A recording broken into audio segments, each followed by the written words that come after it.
And Calvin asks, what do you think would be the best wire antenna? I don't have the funds for a tower and beams right now. Well, I'll tell you what, um, I don't have the space for a tower and a beam right now. and Yeah. um, and I don't, I'll let Dave chip in a minute. And I know that you're not running a big tower either, are you? No, no, Uh, no. I have an XYL issue there. Yeah. She says she's not a ham, and she says no towers. yep. And I'm afraid of heights, so they got that going for me too. I think the best, there's really no one best wire antenna. It really depends on on a few different factors, and Mhm. namely the biggest factor is, what do you have available for space? I mean, are you talking about somebody like Dave who's got 20 acres of land, or are you talking about me who's got a 60 by 120 residential lot? So um, when what those are going to be kind of like the two extremes when it comes to antenna space. So what I run is, I've got two antennas. My original antenna is a G5RV over the house, and if you've got limited space, you're going to be thinking about multi-band antennas. So that would be, the G5RV makes a good works as a great multi-band antenna with the tuner. And then my other wire antenna that I've kind of laid out along the edge of the property line is a random wire end fed 74 feet of wire in a sloping configuration with the 9-to-1 transformer, and they work well. I Mhm. have Yep. no problems using any bands between 10 and 80 meters, which is what I want. And that's the other consideration about antennas, is you need to consider what bands you want to operate on, and which ones. And we all want to operate on all the bands, but which ones are primary for you? I mean, Yeah. 75, 80 meters is important to me, because I like to get onto some of those Aries Races communication nets. And then the other bands, 40 and 20, for the longest time, they're like the bread and butter of ham radio. But now that the sunspot cycle is heating up, I really like getting onto 15 and 10 meters. And my Yep. G5RV wasn't very good with the way I've got it installed on those upper bands. So that random wire really picks up the slack there on Yeah. that. So, Yep. I think Dave, I think band dexterity Mhm. is a big deal. Yeah. Because the propagation conditions change. It's different at night than it is during the day, and so Hmm. you need to have options. And everybody starts with a dipole. Really, that's the place to start. And Yep. so I started with a dipole many years ago between a couple of pine trees, and then you go from there. And the fan dipole is pretty sweet.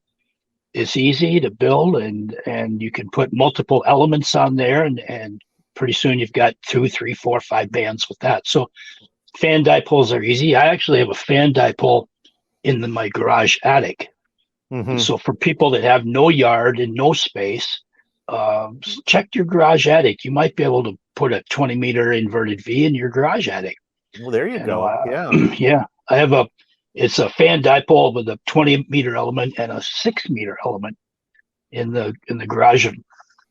And the reason I put it there is actually because I wanted to have an antenna that I could use when the weather was kind of dangerous.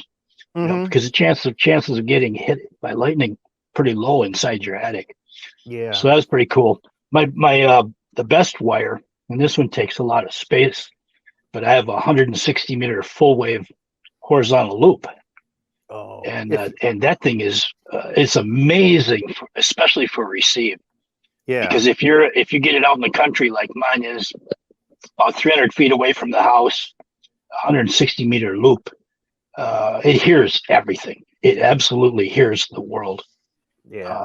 it transmits well. It would transmit really well if I could get it up a little higher, but it's only about 22 feet up. But it's a 6-sided loop, so it's pretty hard to hang a wire that big. But Yes. And in fact, the ice took it down with a storm, the ice storm in December. I was pretty disappointed because that's the first time that the ice has taken that one down. And uh, it's really small wire. It's copper clad steel wire, 18 gauge. So it's pretty resistant to the ice and snow and stuff like that. But we had a bad one in December, and down she came. Yeah, fortunately all of my antennas stayed up on during that ice storm, so knock on wood, it's I've been lucky so far. Space wise though, that those full wave loops are just totally amazing. I think yours is fed with coax, but if you can feed it with open feed line like ladder line, then they become just even more efficient. Well, I have coax that goes out to the tuner. And then I have an LDG tuner, out at the end of the 300-foot coax, and then a very short run up from the tuner to the loop. So it works really good. But the end-fed half wave, got kind of interested in that because of POTA and the activations. But I came home and I strung one of those up. It's very similar to your 9-to-1 random, and it's a long wire. It's about 135 feet long. Yep. So I can utilize that without a tuner from 80 all the way up to 6 meters. Nice. So that's pretty sweet. Yeah, and end-fed half waves, if you're just starting out and you're looking for a multi-band antenna, the end-fed antennas, either with the random or as 45 calls them, not at all random wires, because they're not random.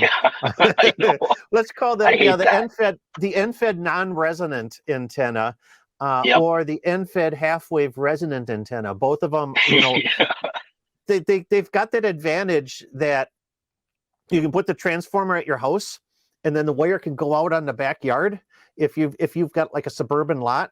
It's great. It's great for that.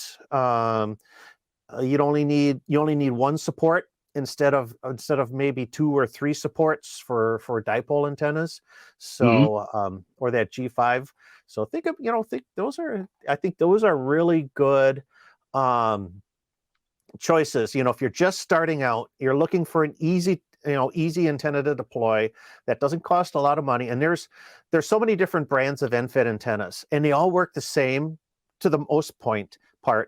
It's just that, it's how they're constructed, it's and their power handling capability that really sets, brand A and brand B and brand C apart. So think about if you're looking for an inexpensive type of antenna, something like that gives you multi-band coverage with a minimum amount of fuss. Yeah. So to answer his question, there is no perfect wire choice. Everybody's circumstances are different, and you go with what you have access to. So absolutely, it's what the best antenna is, the one that gets you on the air and fits in your space. KB9VBR antennas are simple, effective, and affordable VHF and UHF antennas for amateur radio, MERS, public safety, and GMRS. Made in the USA with quality parts. Get yours online at jpole-antenna.com.